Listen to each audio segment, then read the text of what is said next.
Surat crime branch પોલીસે નો drugs in Surat city અભિયાન હેઠળ એમડી ડ્રગ્સના જથ્થા સાથે એક ઇસમને ઝડપી પાડ્યો છે। એસી ફ્રીજ રિપેરિંગ કરતા યુવાનને પૈસાની ઘટ પડતા તે એમડી ડ્રગ્સ વેચવાના રવાડે ચડી ગયો હતો। સુરત ક્રાઇમ બ્રાન્ચ પોલીસે નો ડ્રગ્સ ઇન સુરત સિટી અભિયાન હેઠળ ગોપીપુરા વિસ્તારમાંથી ડ્રગ્સનો ધંધો કરતા એક ઇસમને ઝડપી પાડ્યો છે। મોમનાવાડમાં આવેલા એક એપાર્ટમેન્ટમાં સુરત ક્રાઇમ બ્રાન્ચની ટીમે દરોડા પાડ્યા હતા। પોલીસે લાખોની કિંમતના ડ્રગ્સ સાથે આરોપીને ઝડપી પાડ્યો છે।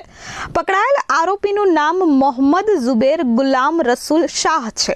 આરોપી અગાઉ એસી અને ફ્રીજ રિપેરિંગનું કામ કરતો હતો, પરંતુ શોર્ટકટથી પૈસા કમાવાની ઘેલછાએ તે ગુનાખોરીના રવાડે ચડ્યો હતો। પોલીસે સ્થળ પરથી 214.730 ગ્રામ એમડી ડ્રગ્સ જપ્ત કર્યું હતું, જેની કિંમત 6,44,000થી વધુ રૂપિયા થાય છે।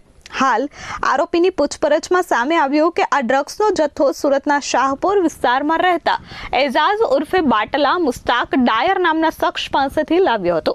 આરોપી એઝાઝ હાલ ફરાર છે। પોલીસે તેને વોન્ટેડ જાહેર કરી કાયદેસરની કાર્યવાહી હાથ ધરી છે। સુરત શહેર તથા ગુજરાત સરકારની નો ડ્રગ્સ નીતિના હેઠળ ગત તારીખ 2/4/26ના રોજ પીએસઆઈ પુવાર સાહેબને એવી બાતમી મળેલી કે ગોપીપુરા મોમનાવાડમાં એક આરોપી મોહમ્મદ ઝુબેર ઉર્ફે ગુલામ રસૂલ નાઓ એમડી ડ્રગ્સનું વેચાણ કરે છે।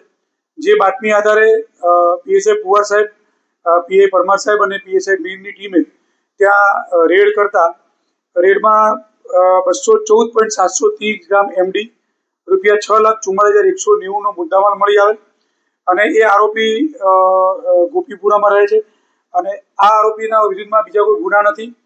આ આરોપીમાં એને પકડ્યા પછી એની પૂછપરછ કરતા મુદ્દામાલ ક્યાંથી લાવે છે તો એ મુદ્દામાલ એજાજ ઉર્ફે બાટલા મુસ્તાક ડાયર શાહપુરનાઓને વોન્ટેડ જાહેર કરેલ છે, જેના પાસેથી એ આ એમડી ડ્રગ ખરીદતો હતો। અને આ જે ઝુબેર છે એ ઝુબેર અલગ અલગ વિસ્તારમાં, જે પોસ્ટ વિસ્તાર છે 18 વેસુમાં છૂટક એમડી ડ્રગ્સ પડીકી બનાવી અને વેચવાનો ધંધો કરતો હતો। આ છેલ્લા એકાદ વર્ષથી એને એમડીનો ધંધો ચાલુ કરેલો છે।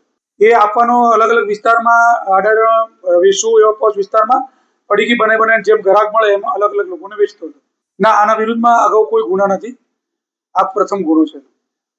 Bureau report S24 news Surat.